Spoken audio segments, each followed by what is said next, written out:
1973 पाकिस्तान का शहर लाहौर।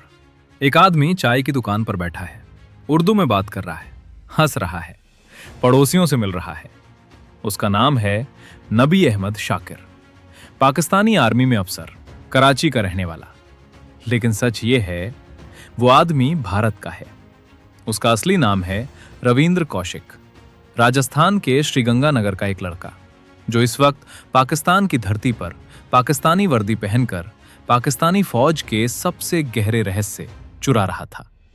और किसी को, एक भी इंसान को शक नहीं था।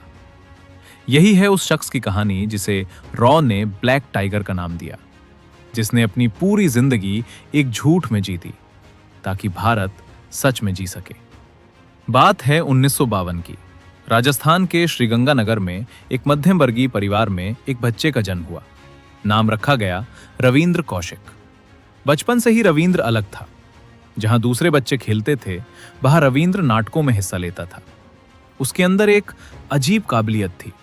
वो किसी भी किरदार में इस तरह ढल जाता था जैसे वो किरदार हमेशा से उसी का था। स्टेज पर जब वो आता था, दर्शक सांस रोक लेते थे। उसकी आवाज में जादू था, उसकी आंखों में एक गहराई थी और उसके चेहरे पर एक ऐसी निर्भीकता थी जो उम्र से बहुत पहले आ जाती है। 1971 का युद्ध हुआ।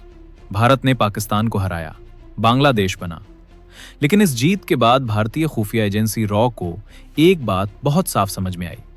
पाकिस्तान के अंदर से खबरें लाने का कोई पक्का रास्ता नहीं है। सीमा पर नजरें हैं, लेकिन अंदर कोई नहीं। तब रॉ के अधिकारियों ने एक बहुत बड़ा और बहुत खतरनाक फैसला लिया। उन्होंने तय किया, किसी भारतीय को पाकिस्तानी बनाना होगा, पूरी तरह, जड़ से। ऐसा इंसान जो वहां जाए, वहां रहे, वहां की फौज में घुसे और भारत के लिए काम करे। लेकिन इसके लिए जो इंसान चाहिए था वो आम नहीं हो सकता था। उसे एक अदाकार होना था। एक झूठ को इतनी ईमानदारी से जीना था कि वो झूठ सच लगे। और तब किसी ने रविंद्र कौशिक का नाम सुझाया।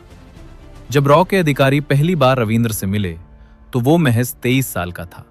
एक थिएटर आर्टिस्ट, जवान, जोशीला और देशभक्ति से भरा हुआ। अधिकारियों ने उसे एक कमरे में बुलाया। दरवाजा बंद हुआ और उन्होंने उसे वो प्रस्ताव दिया जो शायद उससे पहले किसी को नहीं मिला था। क्या तुम भारत के लिए अपनी पहचान मिटा सकते हो? रविंद्र ने पूछा। कितने समय के लिए? जवाब मिला, शायद पूरी जिंदगी के लिए। कमरे में खामोशी छा गई। रविंद्र ने एक पल सोचा, फिर कहा, हां। उस एक हां ने उसकी पूरी दुनिया बदल दी। इसके बाद शुरू हुआ वो प्रशिक्षण जिसके बारे में आज भी बहुत कम लोग जानते हैं। रविंद्र को पाकिस्तानी बनाया जाना था। इसके लिए उसे उर्दू सीखनी थी, न सिर्फ बोलनी बल्कि उस लहजे में बोलनी जो सिंध और पंजाब के लोग बोलते हैं। उसे इस्लाम की पूरी तालीम दी गई, नमाज, कुरान, रमजान के रीति रिवाज।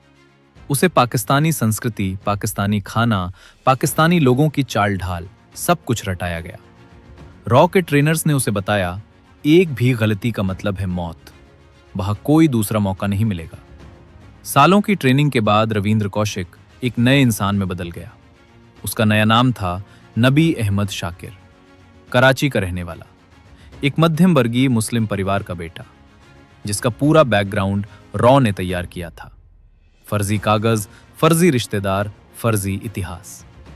लेकिन उसके सीने में धड़कने वाला दिल वो असली था, और वो दिल भारत का था। 1975 रविंद्र पाकिस्तान में दाखिल हुआ। पहला कदम रखते ही उसे एहसास हुआ, यहां से वापसी का रास्ता नहीं है। ये मिशन नहीं है, ये उसकी नई जिंदगी है। लाहौर की गलियों में वो घूमा, चाय पी, लोगों से बातें की। हर बातचीत एक इम्तिहान था, हर नजर एक खतरा।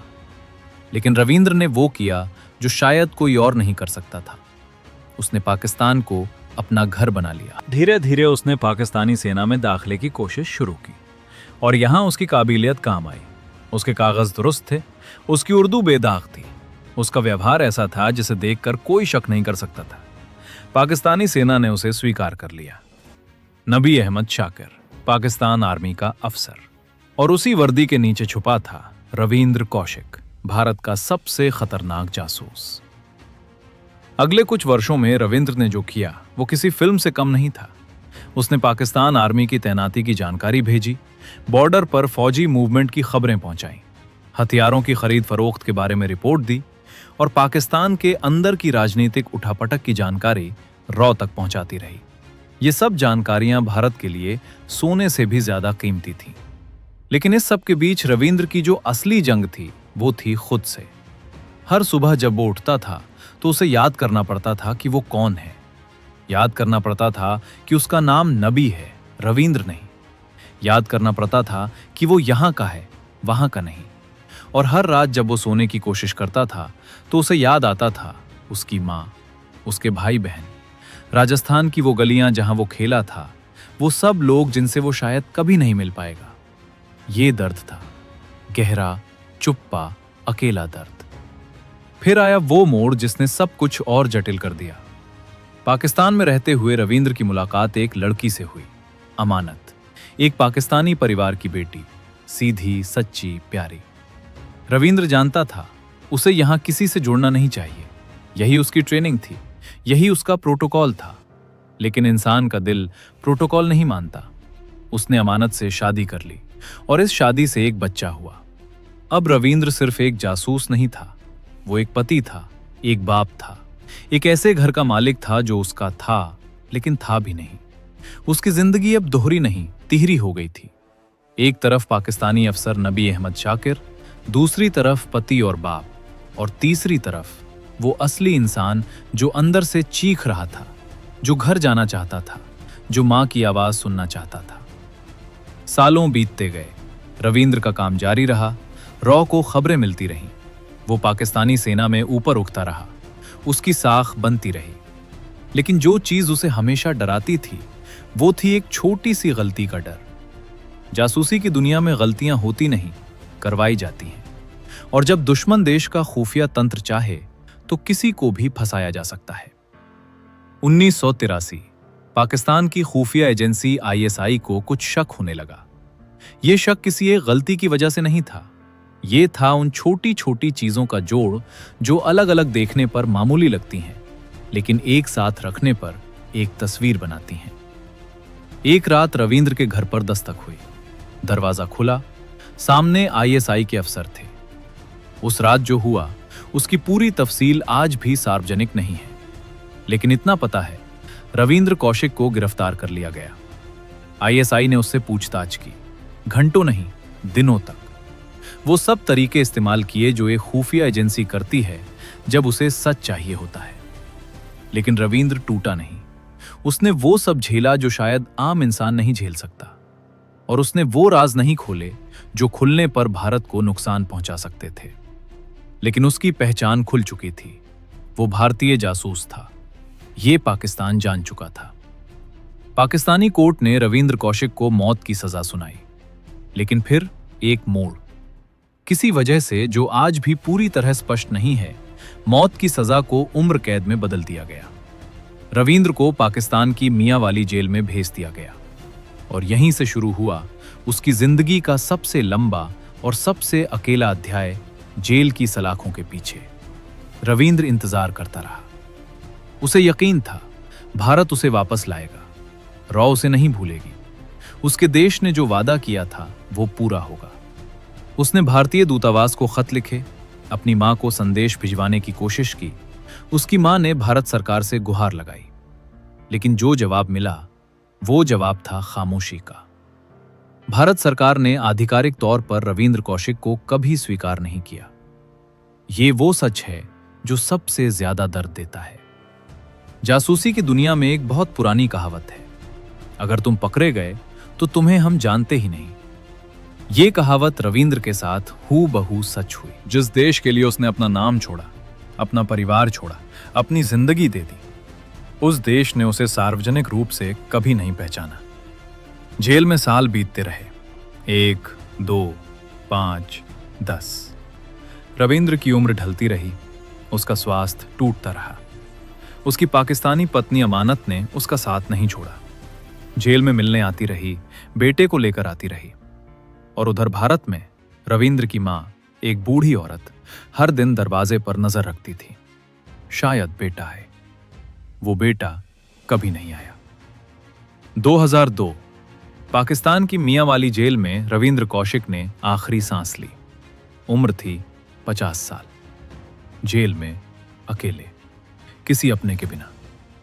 उसकी मौत की खबर भारत तक पहुंची, लेकिन सरकारी तौर पर कोई बयान नहीं, कोई श्रद्धांजलि नहीं, कोई सम्मान नहीं। एक जासूस की मौत हुई थी और दुनिया को पता भी नहीं चला। लेकिन कहानी यहां खत्म नहीं होती। 2013 में रविंद्र की मां ने एक इंटरव्यू दिया। एक बूढ़ी कमजोर औरत, जिसकी आंखों में अभी भी वो इंतजार था जो कभी पूरा नहीं हुआ। उन्होंने कहा, मेरे बेटे ने देश के लिए सब कुछ दे दिया और देश ने उसे भुला दिया। ये शब्द सुनकर जो चुभन होती है, वो शायद कभी जाती नहीं। रविंद्र की कहानी बाद में सामने आई, जब पत्रकारों ने उसके परिवार से बात की, जब पुराने रॉ अधिकारियों ने धीरे धीरे कुछ सच्चाइयां उजागर की, जब बॉलीवुड ने उनकी कहानी पर एक फिल्म बनाने की कोशिश की, द ब्लैक टाइगर। और तब भारत को पता चला कि उनके बीच एक ऐसा इंसान था जिसने वो किया जो बड़े बड़े नहीं कर सकते। आज रविंद्र कौशिक को सरकारी शहीद का दर्जा नहीं मिला है। उनकी कोई समाधि नहीं है, उनके नाम पर कोई सड़क नहीं है, लेकिन उनकी कहानी है, और वो कहानी उतनी ही असली है जितनी इस देश की मिट्टी। एक लड़का था राजस्थान का, जिसने एक दिन अपना नाम बदल लिया, अपना चेहरा बदल लिया, अपनी जिंदगी बदल लिया, सिर्फ इसलिए कि उसके देश को उसकी जरूरत थी। उसने कभी पुरस्कार नहीं मांगा, कभी सुर्खियां नहीं मांगी, कभी बदले में कुछ नहीं मांगा। उसने सिर्फ दिया और दिया और दिया, जब तक दे सकता था तब तक। हम उन लोगों को याद करते हैं जो मैदान में लड़े, लेकिन वो भी लड़ते हैं जो अकेले में लड़ते हैं, जिनकी लड़ाई की कोई तस्वीर नहीं होती, जिनकी जीत का कोई जश्न नहीं होता, जिनकी हार का कोई मातम नहीं होता। रविंद्र कौशिक उन्हीं में से एक था, ब्लैक टाइगर, जिसे भारत ने भेजा और जिसे भारत ने भुला दिया। लेकिन हम नहीं भूलेंगे, नहीं भूलेंगे उस दर्द को जो एक मां ने झेला, नहीं भूलेंगे उस कुर्बानी को जो एक बेटे ने दी, नहीं भूलेंगे उस जिंदगी को जो एक इंसान ने देश के नाम कर दी।